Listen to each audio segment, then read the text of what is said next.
नए नए प्रयोग करें और नई नई मतलब जो है चीज़ों को मतलब जो है अध्यात्म के जो अनछुए रहस्य है उनको पूजें। ज्ञान प्राप्त करने के लिए, मोक्ष में जाने के लिए एक ही मार्ग है, निष्काम कर्मयोग। गीता में भगवान कृष्ण ने निष्काम कर्मयोग को बहुत मान्यता दी है। ये कहा ना, अर्जुन तू कर्म कर, उसकी फल की इच्छा मत कर। निष्काम कर्मयोग को करते हुए भीष्म पितामह 175 साल जिए और 175 साल तक उनने युद्ध किया। एक महाभारत के समय उनकी उम्र 175 ईयर्स थी। निष्काम कर्मयोग पर चलते थे, सत्य बोलते थे और ईश्वर के समीप रहते थे और इच्छा मृत्यु का वरदान जिनको प्राप्त था। आज भी असंभव कुछ नहीं है। वही हवाएं चल रही हैं, वही नदियाँ बह रही हैं, वही पृथ्वी है, वही अग्नि है, वो ज़मीन है। कहाँ कुछ बदला? मूल तत्व तो वही है, पर जो है साधनाएं खत्म हो गई, तपस्याएं खत्म हो गई।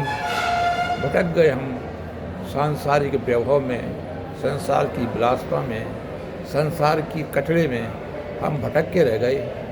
कहीं गुडम्बाद छा गया, तो कहीं मतलब पैसे का चकाचौंध है, तो कहीं मतलब जो है टीवी, सोशल मीडिया, कैमराबाजी, फोटोग्राफी, इसकी चकाचौंध है।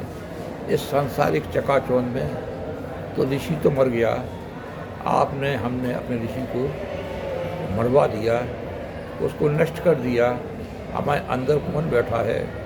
अंदर महागुरु बैठा है, महाविद्वान बैठा है, महान वैज्ञानिक बैठा है, महान जो है कि मतलब पत्रकार बैठा है, महान समीक्षक बैठा है, महान जो है कि मतलब नेता बैठा है। अरे इनमें तो भरमार है, एक क्षेत्र में तो भरमार चल रही है। ऋषि कहाँ बैठा है? ऋषि कहाँ मर गया? ऋषि को जिंदा करो, अपने अंदर ऋषि को जागृत करो, तो तुम्हारा भी कल्याण हुआ, इस संसार का भी कल्याण कर दोगे। क्योंकि ऋषि वो तत्व है जो ईश्वर के सबसे नज़दीक रहता है। ईश्वर अपने काम ऋषियों के माध्यम से करवाता है, ऋषियों के हृदय में अपने ज्ञान को उतारता है। चारों वेदों का ज्ञान भी तो ऋषियों के हृदय में उतारा था ईश्वर ने, तब ऋषि जी वेद लिख पाए थे। तो अपने ऋषि की शक्ति को, ऋषि की सत्ता को हम जागृत करें और मतलब ऋषि वाले काम करें। ऋषि किसको कहते हैं? ऋषि जो रिसर्च करता है उसको ऋषि कहते हैं। आप रिसर्च जारी रखिए। आपको हमारे पूज्य गुरुदेव आचार्य श्री राम शर्मा ने रिसर्च करके कहाँ तक ले गए वो? पूज्य ऋषि दयानंद सरस्वती रिसर्च करके कौन सा मार्ग बता गए? कम से कम उनका टॉप लेवल का जो चिंतन है वो तो आपको पता होना ही चाहिए। कई लोग हैं आँख मूंछ के चल रहे हैं, भीड़ तंत्र में शामिल हो गए, पर ऋषि क्या चाहते थे? हमारे आचार्य ऋषि दयानंद सरस्वती की क्या इच्छा थी? हमारे पूज्य गुरुदेव आचार्य श्री राम शर्मा जी की, उनका चिंतन किस लेवल का था?